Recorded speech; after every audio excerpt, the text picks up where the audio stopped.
This is Stephanie at Hightower Stitching with today's video on hand stitching yo-yos. The whole thing with yo-yos started with a customer asking me to take an antique yo-yo quilt that she had found in Europe and to sew it onto a comforter. There were 1,015 total yo-yos on there.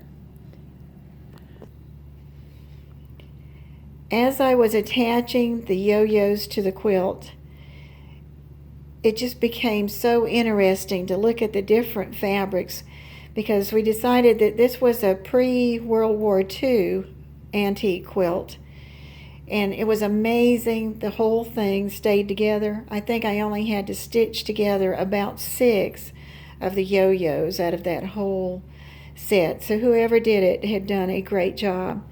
So when I finished with that project and then took a break, I thought, I'm going to do something with some yo-yos and see how much fun it can be. And here is a box of the yo-yos that I had been working with.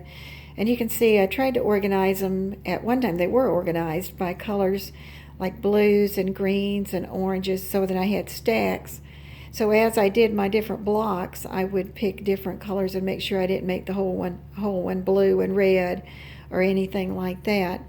And now I'm going to move on to the actual sewing and the planning for the yo-yos.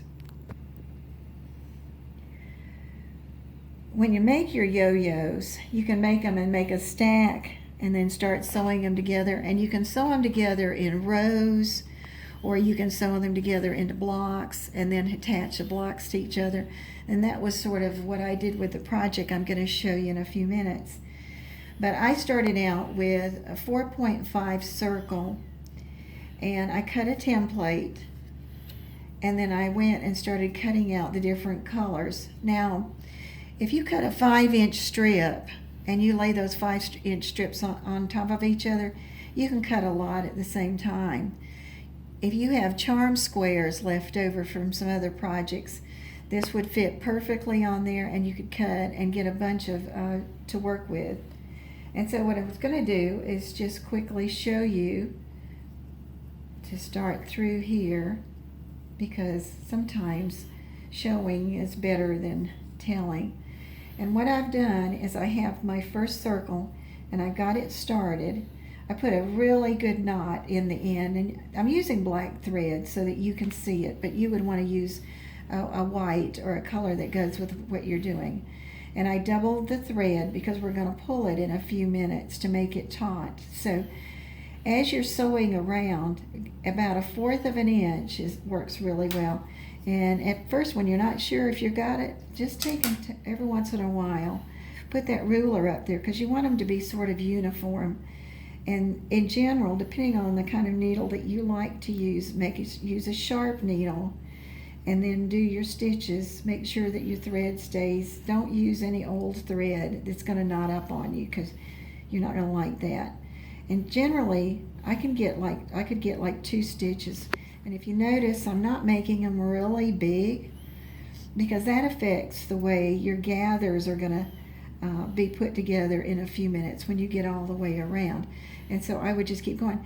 And it really gets fast. It's like your fingers on your left hand get really smart and know exactly how much material to fold under, and you go all the way around. I'm going to put that one aside. Okay, now this one I've gone all the way around and with a white thread, and you can see I've got that really good knot there on the end. So don't start with too short of a double thread. Make sure you've got plenty of thread.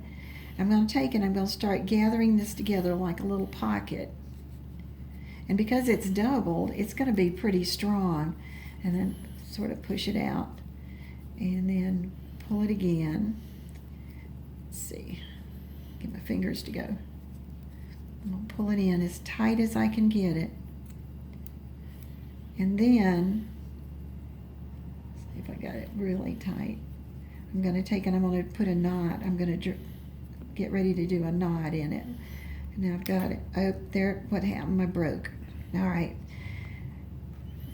that happens if you get a strong enough thread. And so the point is that when you get that, then you're going to end up with one of these little circles. And you can see you get really good at it, and because I didn't use big stitches, that worked really well. And then when I got that knot put in there, and I cut off the thread with a little pair of scissors. And then if you see that your knot is sort of showy, you can take your scissors and gently push it back into that little pleat right there. And that probably is a good idea because it'll help protect it. And you would have made one of those yo-yos, okay? And then you just sort of work with it and smush it till it's nice and flat.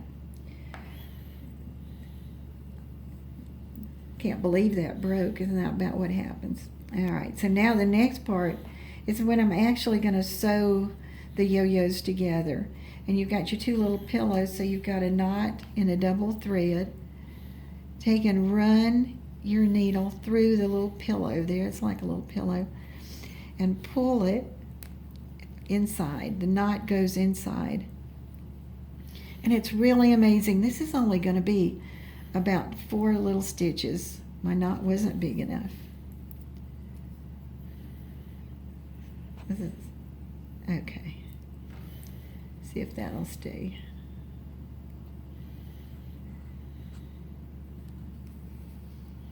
All right, and pop it through. All right, then you're going to take and you're going to get a little bit from the other side and a little bit from this side, and you're going to make 2 stitches. And then go over about 1/8 of an inch. And you want to take and make the other stitch. And again, just catch enough that you know that it's, and you'll get better and better at that. And you're going to be ready to tie off. So you can do it in a number of ways. You can tie a knot and run it back down into your little pillow. And I think that's what I finally got where I was doing. And it doesn't matter which side, just whichever side you're on. Run it in, make sure you're not coming out the other side, and pull it and trim it off. All right, then when you open it up, if you've done a nice job with those 2 little stitches, it's going to look really good. Okay.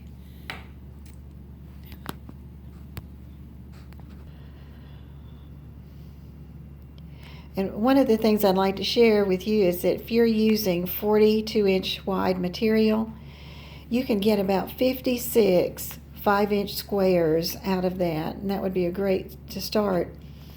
And then there are a couple of ways that people like to put these together, and one of those is just to take and put the colors together and just make a nice little runner out of something like that, or a piece to go on the end of the bed. The second way is to take and put like a border that goes through your piece. Okay. All right, and if you see here, this is one that I made for somebody, and it's got the center with all your colors. Then you've got the border around the outside. So it takes a lot of material to make that green border around there, even though this was small. When I looked at it, it took 126 flowers for the centers of this little runner that my friend uses on her bed, and it took 135 green ones to go around the outside of the boxes. The other thing that I did with some of my yo-yos, since I had quite a collection, was to find an inexpensive cotton bag and put that on there, and it turned out to be a cute gift. I hope you enjoy making some yo-yos. This is Stephanie at Hightower Stitching.